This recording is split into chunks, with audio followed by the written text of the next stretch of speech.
अवैध कोयले के ट्रकों को गिनने में।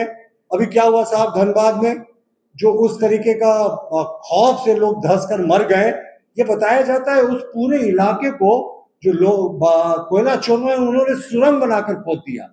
कुछ दिन पहले, 3 वर्ष पहले खबर आई थी कि जो मेन लाइन कलकत्ता से दिल्ली जाती है उसके नीचे सुरंग खोद दिया गया था। फिर कुछ दिन के लिए उस ट्रैक को बंद करना पड़ा। ये सुरंग अवैध खनन करने वाले लोग खोदते हैं। और आप सोचिए, ये सारा कुछ सरकार के संरक्षण में चल रहा है। संरक्षण जैसे गंभीर आरोप मैं क्यों लगा रहा हूं, क्योंकि जब एक थानेदार को पता होता है साहब कि उसके थाना क्षेत्र में क्या हो रही है, तो इस सरकार जिसके पास पूरी मशीनरी है, स्पेशल ब्रांच है, पुलिस है, इतने सारे पुलिसकर्मी है, क्या इनकी सहभागिता नहीं होगी? क्या इनका कट नहीं होता होगा? माइनिंग माफियाज क्या इनको कट नहीं देते होंगे? जो वहां के ब्लॉक के डीएमओ हैं या ब्लॉक माइनिंग अफसर हैं या सीओज हैं या थानेदार हैं। और ये क्या संभव है सत्ता के शीर्ष में बैठे लोगों के बिना बदहरस का? ये देखिए, नेशनल क्राइम रिकॉर्ड ब्यूरो का ऑफिशियल डेटा है। ये कोई मेरा डेटा नहीं है, नेशनल क्राइम रिकॉर्ड ब्यूरो का डेटा है। तो झारखंड में जो विधि व्यवस्था की स्थिति पूरे तरीके से कोलैप्स हो गई है। विष्णुगढ़ मामले के बारे में भी बहुत तरह की चीजें मिलने को आ रही है। हमारा कहना है जो भी है घटना का उद्भेदन जल्दी कीजिए, सामने लाइए उन आरोपियों को। और हमारा स्पष्ट मानना है कि पुलिस की क्यों उस समय नींद जागती है जब हमारे प्रदेश अध्यक्ष आदित्य साहू जी के नेतृत्व में भाजपा के सांसद विधायक जाते हैं। राधा कृष्ण किशोर जी ने क्या किया? 1 लाख रुपए दिया, उसका ऐसा ढिंढोरा पीटा। मैं आपको आज भी कहता हूं, हम लाश पे राजनीति नहीं करते।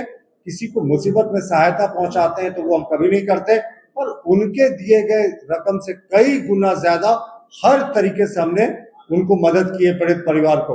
और हमें उम्मीद है इस घटना का जल्द उद्भेदन हो जाए। लेकिन 3 मई को ऐतिहासिक बंद होगा। खुद प्रदेश अध्यक्ष जी सड़कों पर उतरेंगे भाजपा के लाखों कार्यकर्ताओं के साथ। और जो प्रदेश की विधि व्यवस्था की स्थिति पूरे तरीके से कोलैप्स कर गई, मैंने आपको दिखाया, फिर से मैं बस 2-3 पॉइंट्स पढ़ देता हूं। 10,113 रेप केसेस हेमंत 1, हेमंत 2 में। 11,000 से ज्यादा किडनैपिंग केसेस हेमंत सरकार 1 और 2 में। 60,000 से ज्यादा चोरियां हुई हैं इस सरकार के कार्यकाल में। और जो जनरल मर्डर्स हुए हैं 9,213 हुए हैं।